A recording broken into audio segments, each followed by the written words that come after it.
Assalamualaikum Mas Sep. Waalaikumsalam. Lagi apa nih Mas? Ini mau test drive mobil, keluhan customer. Apa Mas keluhannya Mas? Keluhannya lari-lari sama setirnya lari-lari dan bannya miring katanya. Oh, biasanya kalau lari-lari itu disebabin apa Mas?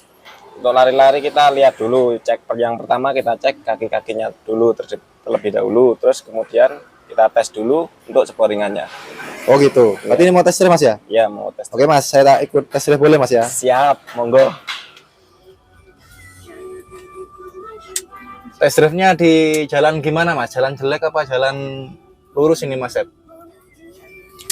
Kalau untuk pengecekan bunyi-bunyi kita melakukannya di jalan jelek, untuk pengecekan sporingannya kita lakukan di jalan yang bagus. Oh Dan siap. diusahakan yang lurus.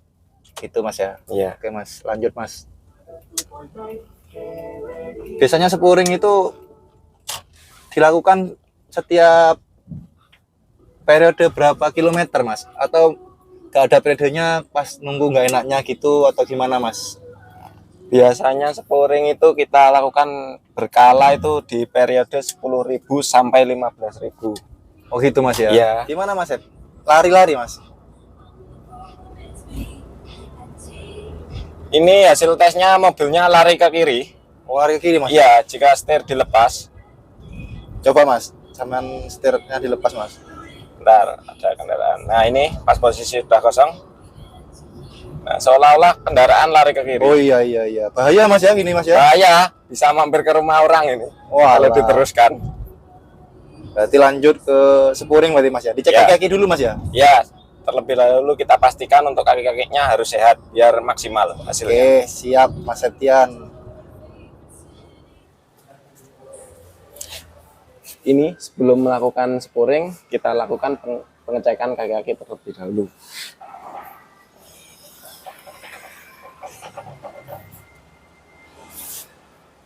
Selain pengecekan kaki-kaki, kita juga melakukan pengecekan kondisi ban juga.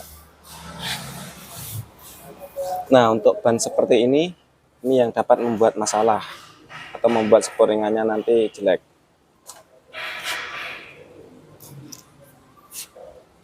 Nanti kita akali dulu, kita rotasi, kita pindah, terus kita tes lagi. Kita lihat hasilnya.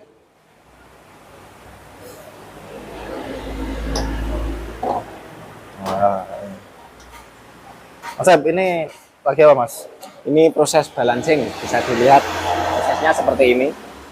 Oh ini yang balancing ya Mas ya? Ya, balancing roda. Ini apa Mas maksudnya nih Mas? Nih, 15 sama 10 Mas. Itu setelah kita melakukan balancing, kita melihat datanya untuk berat titik rodanya itu dari titik dalam dan titik luarnya di peleknya. Oh di peleknya ya? Ya, Diputar itu untuk apa itu Mas ya? Untuk ngetes nilainya Mas ya? ini diputar untuk mengetes nilainya dan untuk mengetahui putarannya di titik beratnya. Oke siap Mas Sep. Ini harus sampai 00 berarti Mas ya? Ya, harus sampai 00 biar hasilnya terbaik. Siap. Bisa dilihat inilah proses balancingnya. Terus tujuannya untuk balancing roda yaitu menyeimbangkan tiap roda agar tidak bergetar saat kecepatan tinggi.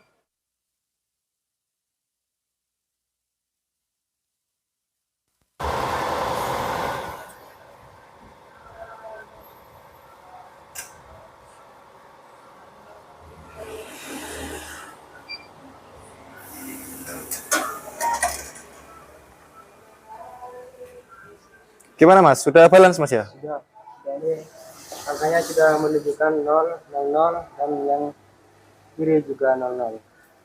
Ini kok bisa 0 Mas? Tadi kayaknya nggak 0 ini Mas. Ya, karena di sini, ini kan yang sini menandakan ban bagian yang luar. Nah, di sini ban bagian luar sudah dikasih 5 dan nilainya sudah 00. Ya. Begitu juga yang bagian dalam, Ah. bagian dalam.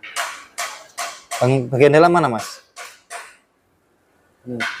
Oh lebih sedikit berarti Mas ya? Ya, Timahnya karena ya? tadi nilainya sedikit. Oh gitu. Oke siap. Berarti ini sudah enak Mas ya? Sudah balance Mas ya? Siap. Terima kasih Mas. Setelah melakukan wheel balancing 4 roda, Ini kita melakukan spuring pada kendaraan untuk memastikan dan menyetel semua kedudukan ban, kedudukan roda kembali seperti semula sesuai spesifikasinya. Diketahui tadi roda sebelah kiri memang keluar dari spesifikasinya. Setelah kita setel, selanjutnya kita test drive. Nah, ini setelah kita lakukan spuring, kita test drive di jalan yang lurus. Coba kita lepas setirnya. Nah, kita lepas setirnya ya. Sudah lurus, tidak lari ke kanan ataupun ke kiri, setir pun lurus. Mobil tidak narik ke kanan atau ke kiri.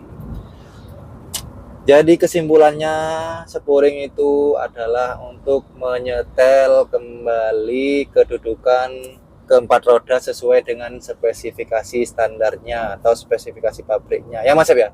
Ya. Betul sekali. Dilakukan, disarankan setiap 10.000 atau 15.000 km tadi Mas ya? Ya, 10.000 atau 15.000 km. Ya, jadi tujuannya untuk meluruskan kembali setirnya, tidak lari ke kanan atau tidak lari ke kiri, dan yang terpenting adalah ban juga jadi awet. Tadi pada pengecekan awal bannya makan sebelah ya, yang bagian depan kiri. Bagian depan kiri tidak rata. Depan kiri tidak rata Mas ya. Ya, selain tadi narik ke kiri, kita cek kaki-kakinya aman, rodanya aman. Ternyata rodanya bannya yang sebelah kiri yang kemakan. Ternyata itu dari data spuringnya yang jelek ya Pak. Ya Pak Sep ya. Iya. Oke, siap. Teman-teman langsung aja datang ke bengkel oke ya. Apapun keluhannya pasti diselesaikan, pasti beres.